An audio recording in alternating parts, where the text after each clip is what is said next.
Hello guys, good morning. നമുക്കിന്ന് രാവിലെ തന്നെ അമ്പലത്തിൽ പോകാം. അതിരാവിലെ എണീച്ചതിൻ്റെ എല്ലാ ബുദ്ധിമുട്ടും നിങ്ങൾക്ക് എൻ്റെ മുഖത്ത് നല്ല വ്യക്തമായിട്ട് കാണാൻ പറ്റും. എൻ്റെ കണ്ണൊന്നും തുറക്കാൻ പറ്റുന്നുണ്ടായിരുന്നില്ല. വേറൊന്നുമല്ല, നമ്മൾ ഇന്നലെ ലൈറ്റായിട്ട് ഉറങ്ങിയത്. നമ്മുടെ വീടിൻ്റെ അടുത്ത് മാരിയമ്മൻ കോവിൽ അമ്പലമുണ്ട്. അപ്പോൾ അവിടെ നിന്ന് പറ തന്നെ ഉണ്ടായിരുന്നു. പണ്ടൊക്കെയാണ് പറയാനെന്ന് പറഞ്ഞാൽ അന്നത്തെ ദിവസം ലീവ് എടുത്ത് വീട്ടിലിരിക്കും. കാരണം രാവിലെ ആയിരുന്നു. ഇപ്പോൾ കുറച്ച് ലേറ്റായിട്ട് 2 കൊല്ലം രാത്രിയായിട്ടാണ് വന്നത്.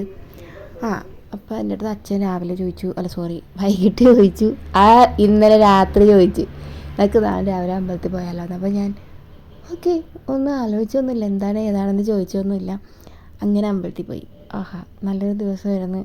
കുറേ ഞാൻ അവിടെ നിന്ന് പ്രാർത്ഥിച്ച് കരഞ്ഞ് മെഴുകി. കുറേ നാൾക്ക് ശേഷം അമ്പലത്തിൽ പോകണം. അപ്പോൾ കുറച്ചധികം നേരമൊക്കെ അവിടെ നിന്ന് ഞാൻ പ്രാർത്ഥിച്ചു. കുറച്ച് നേരം ഒറ്റയ്ക്കൊക്കെ നിന്നു. തിരിച്ചു വന്നിട്ട് പോകുന്നു. കാഴ്ചയൊക്കെ ഉണ്ട്. നല്ല രസം, നല്ല തണുപ്പ്. കുറേ നാൾക്ക് ശേഷമാണ് ഈ നേരത്തത്. ഇത് ആ ബാക്കിൽ തന്നെ വണ്ടിക്കാരൻ കാരണം ആ വീഡിയോ എടുക്കാനുള്ള എൻ്റെ ആ ഒരു മൂടേ പോയി. അങ്ങനെ നമ്മൾ അവസാനം നമ്മുടെ വീടെത്തി കിടന്നുറങ്ങട്ടെ.